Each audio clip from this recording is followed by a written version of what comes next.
L'outil ultime pour nettoyer sa boîte mail. Bonjour à tous et bienvenue dans ce nouveau podcast, je suis Anthony Gonnet-Vandeporte. Alors nettoyer sa boîte mail, c'est toujours usant de recevoir de nombreuses newsletters, sans cesse. Elles viennent vous envahir en fait et elles vont vous pourrir l'esprit. Pourquoi ?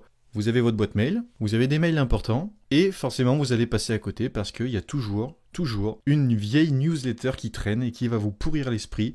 Et il y en a une deuxième qui va s'afficher, une troisième, et ça va continuer. Et bien justement, j'ai décidé aujourd'hui de vous partager une application que j'utilise et qui permet de faire le tri rapidement dans toutes ces newsletters et de se désinscrire aussi, d'un simple clic. Alors, qu'est-ce que c'est ? Déjà, il faut comprendre un truc, c'est que l'emailing de masse, c'est un calvaire pour tout le monde. Moi, par exemple, sur le site No Limit, j'ai pour éthique de réduire un maximum l'impact que j'ai avec les newsletters. Pourquoi ? Parce que déjà, pour la planète, c'est pas bon, pour l'environnement, ça consomme énormément d'électricité, l'air de rien. Et en fait, pour de nombreux utilisateurs, le fait de simplement recevoir un mail, ça a un côté un peu agressif. Donc, je suis pas forcément pour, mais c'est un peu nécessaire pour amener du trafic sur le site internet. Récemment, on a vu la RGPD qui est rentrée en vigueur. Donc la RGPD, c'est la réglementation générale pour la protection des données personnelles. Et là, du coup, ça a fait un gros tri parce que les entreprises n'ont plus le droit de vendre ou de s'échanger des données sur le continent européen, sous peine d'une amende, je crois, qui est quand même assez impressionnante. Je crois que c'est 2% du chiffre d'affaires, ça peut aller jusqu'à 5 ans d'emprisonnement. Bon, on n'est pas là pour débattre de ça, mais voilà. Donc là, CleanFox, pourquoi il nous intéresse ? Et en fait, pour deux choses. La première, c'est que CleanFox, il va nous permettre de nettoyer la boîte mail, mais à chaque fois qu'on va nettoyer la boîte mail, on va libérer un espace de stockage qui est potentiellement pris sur une base de données à travers le monde. Et ces bases de données, elles consomment de l'électricité. Plus on a de mails à stocker, plus on a d'électricité qui est consommée. S'ajoute à ça aussi, lorsque vous envoyez simplement un mail, celui-ci en fait va passer par de nombreux filtres qui vont décortiquer l'ensemble de votre mail. Donc quand on dit décortiquer, ça veut dire qu'on va visiter les liens vers lesquels redirige votre mail. Si par exemple vous faites une newsletter et que dedans vous mettez un lien vers votre site internet, et bien si votre site internet est enregistré comme étant une source potentielle de spam, donc qu'il est listé dans les URL grises, voire même dans les URL blacklistées, donc noires, et bien vous allez tout de suite tomber dans les boîtes à spam. Et croyez-moi, quand on cherche à envoyer une newsletter, je peux vous assurer qu'on se donne le maximum pour ne pas y arriver.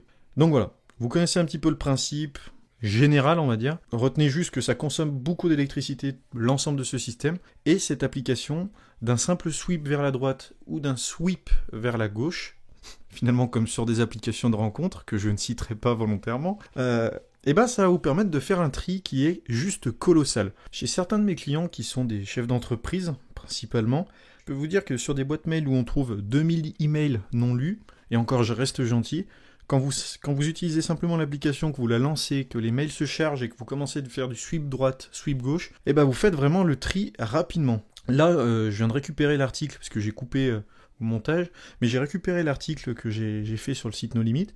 Je l'ai fait sur une de mes boîtes mail. Donc là, voilà les chiffres que ça a donné. Au niveau des newsletters, il y en avait 300 de détectés, d'accord ? Sur ces 300 newsletters détectés, je me suis désabonné de 65, donc d'un seul sweep vers la droite, d'accord ? Sur ces 65...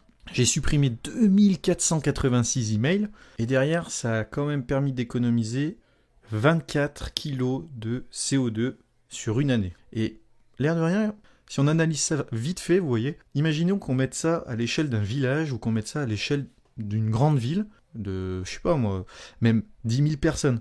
Vous imaginez 24 kilos de CO2 d'économiser rien qu'en supprimant des mails.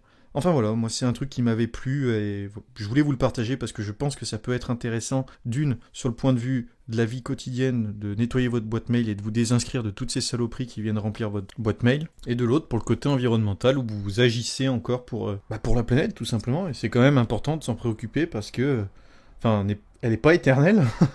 Donc voilà, si jamais vous souhaitez voir d'autres plugins pour nettoyer votre boîte mail, il y en a d'autres sur l'article. Vous pouvez aller le consulter. Il y en a un que j'ai particulièrement aimé aussi, c'est Inbox Zero. Quand j'ai fait mes tests, en fait, ça vous donne un fil de discussion, comme si vous étiez sur une conversation Messenger.